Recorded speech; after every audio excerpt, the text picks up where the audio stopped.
हम प्रभु परमेश्वर को धन्यवाद देते हैं आज की सुंदर सुबह के लिए कि परमेश्वर ने आज की सुंदर सुबह हमें दी है ताकि हम परमेश्वर की महिमा कर सकें।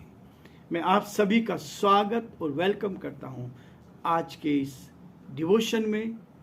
यूट्यूब चैनल पर आप हमारे साथ जुड़े हैं। प्रभु आप सबको बहुत आशीष दे। मैं धन्यवादित हूँ कि परमेश्वर ने ऐसे भाई बहन दिए हैं जो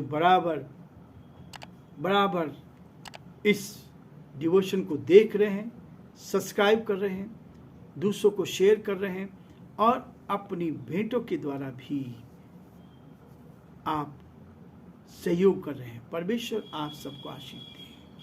मुझे बड़ा आनंद आता है, खुशी आती है। पिछले दिनों बहुत से भाई बहनों ने इस चैनल को देखा, सब्सक्राइब किया और आशीष पाई। हर रोज मैं देख रहा हूँ 500 से ऊपर लोग इस वचन को सुन रहे हैं, देख रहे हैं और बहुत से लोग सब्सक्राइब कर रहे हैं। परमेश्वर आप सबको बहुत आशीष देगा। आप इस सेवकाई में सहयोग कर रहे हैं। प्रभु का हाथ आप पर और आपके पूरे परिवार पर है। मैं जयपुर शहर से आप सभी को आशीष देता हूँ। परमेश्वर आप सबको बहुत आशीष दे और आप परमेश्वर के इस वचन को लेकर आगे बढ़ते चले जाएं ताकि प्रभु की आशीष आप पर और आपके पूरे परिवार पर बनी रहे। पहला कुरिन्थियों का 7 अध्याय उसके 24 पद में लिखा है, भाइयों और बहनों, जो कोई जिस दशा में बुलाया गया है वह उसी में बना रहे। इस दशा में है उसी दशा में बने रहे। इसलिए परमेश्वर मुझे और आपको इस बात के लिए उभारता है कि हम आगे बढ़ते चले जाएं और परमेश्वर की महिमा करें। लक्ष्य की ओर दौड़ना, लक्ष्य से भटकाने के लिए शैतान अपनी तरफ से पूरी कोशिश करता है। उसने आखिरी मोमेंट तक जब यीशु मसीह क्रूस पर था तब भी उसको उस लक्ष्य से हटाने की कोशिश करी। उसने तो कोई पाप नहीं किया था, फिर भी लोगों ने बहुत दोषारोपण उस पर किया। प्रियो, जब मैं प्रभु के दासों को देखता हूँ कि कैसे परमेश्वर ने अपने दासों को बढ़ाया। इज़राइल का पहला राजा जिसका अभिषेक शमूएल ने किया था, परमेश्वर की ओर से बुलाया गया शाऊल, परमेश्वर की सेवा की, लेकिन उसके बाद घमंड से भर गया। दाऊद का पीछा किया, उसको मरवाना चाहता था, लेकिन दाऊद ने एक चीज कही। जब दाऊद के हाथ में शाऊल 2 बार आया और उसके सेवक ने उससे कहा कि आज तेरा शत्रु तेरे हाथ में है। लेकिन यदि आप देखेंगे रोमियो के 12 अध्याय में 18 पद में लिखा है, यदि तेरा बैरी भूखा हो तो उसे खाना खिला, यदि प्यासा हो तो उसको पानी पिला। तब दाऊद ने इस बात को कहा कि मैं परमेश्वर के अभिषेक पर हाथ उठाकर दोषी ठहरना नहीं चाहता हूं। इसलिए प्रियो, परमेश्वर का ये वचन है, हम प्रभु के साथ आगे बढ़ते चल जाएं ताकि जो कुछ जिम्मेवारी प्रभु ने हमें दी है उस जिम्मेवारी को हम पूरा करते चले जाएं और परमेश्वर की महिमा कर सकें। इसलिए प्रियो, परमेश्वर का वचन कहता है, 20 पद को हमने कल देखा था, इस बात को कहा था, यदि तू दास की दशा में बुलाया गया हो तो चिंता ना कर। यदि तू दास की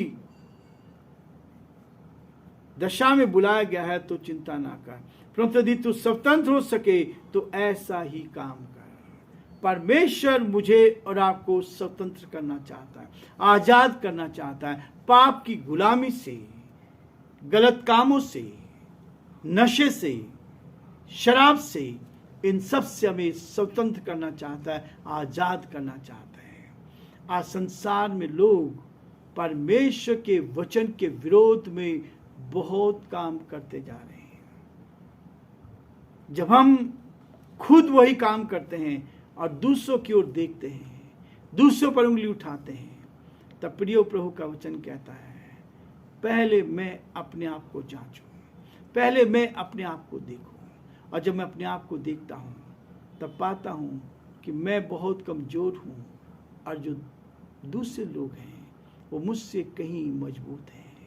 इसलिए प्रियो, परमेश्वर कहता है मसीह जीवन की तुलना एक दौड़ के रूप में की गई है।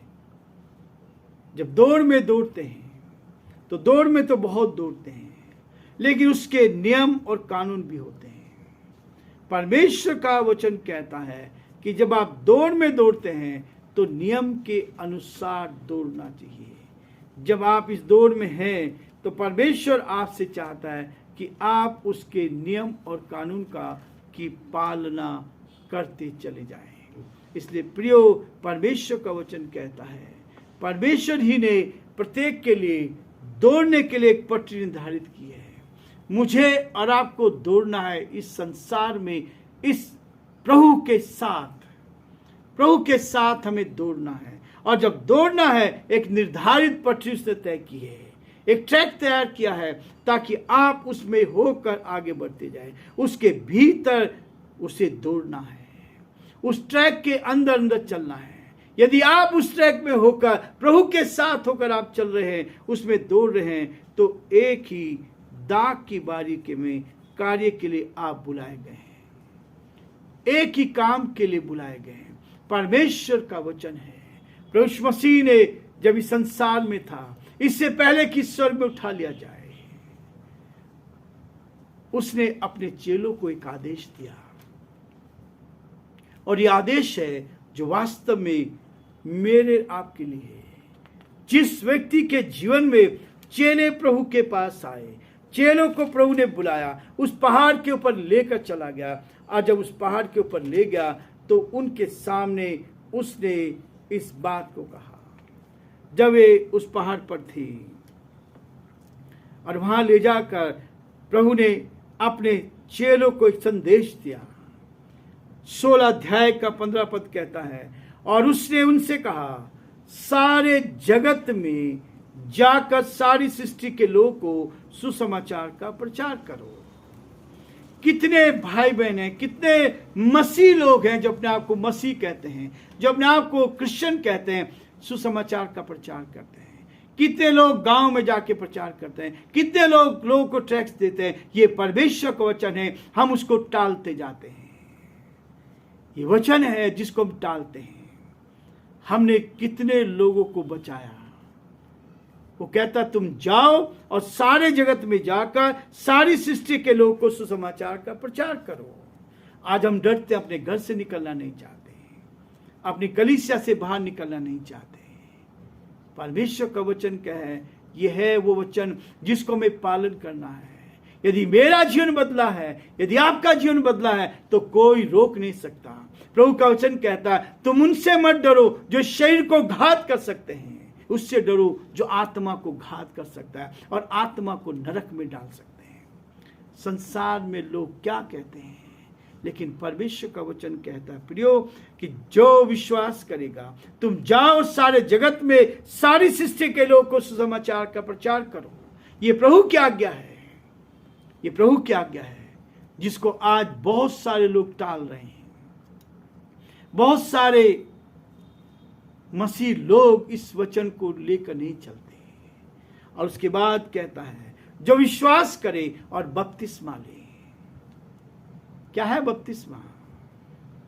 आज बहुत सारे लोग इस बपतिस्मा को मानते ही नहीं है। जो यीशु का बपतिस्मा, उसको कोई नहीं मानता है। बहुत सारे लोग हैं जो नहीं मानते उसको।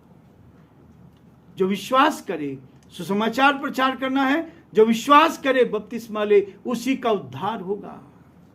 हम बिना उद्धार के इस संसार में जीवन जी रहे हैं। प्रभु कहता है प्रियो, बपतिस्मा आसान नहीं है। गुनाहों से तौबा करना, ये गुनाहों से तौबा करना, इस गुनाहों को दफनाना ही बपतिस्मा है।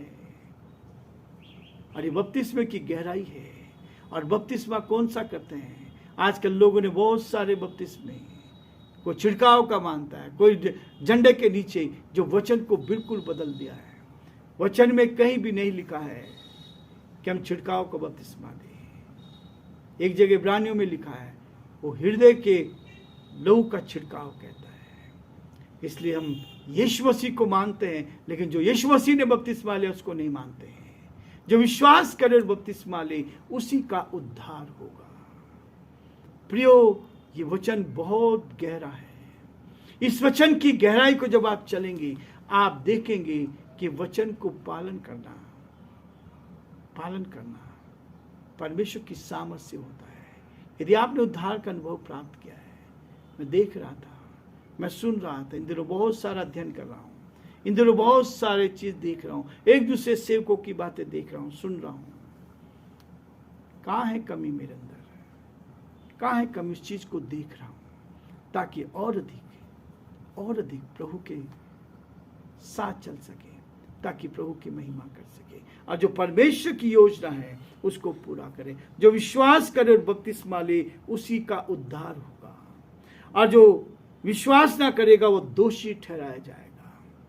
हमें नहीं मालूम क्या होता उद्धार, हमें नहीं मालूम कि क्या होता नया जन्म, जब तक नया जन्म नहीं होगा। परमेश्वर का वचन कहता है, मैं 2015 में या 2005 में इंदौर में था, मसीह मंदिर चर्च में।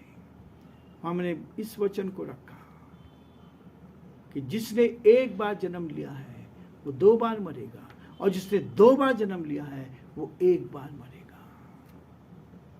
जब चर्च खत्म हो गया, भरा पड़ा था, 150 लोगों ने उद्धार का अनुभव प्राप्त किया। बहुत सारे भाइयों ने आके बाहर मुझे पकड़ा, बोला साहब हमने तो ये गणित आज तक नहीं पढ़ा, बाइबल में आज तक नहीं देखा। प्रकाशित वाक्य में लिखा है ये दूसरी मृत्यु है, जो आग की झील में डाल दिए जाएंगे, वो दूसरी मृत्यु है। हम उस दूसरी मृत्यु से बचाना चाहते हैं। एक तो माता के गर्भ से हम पैदा हुए, माता के पेट से जन्म लिया है, वो पहला जन्म है।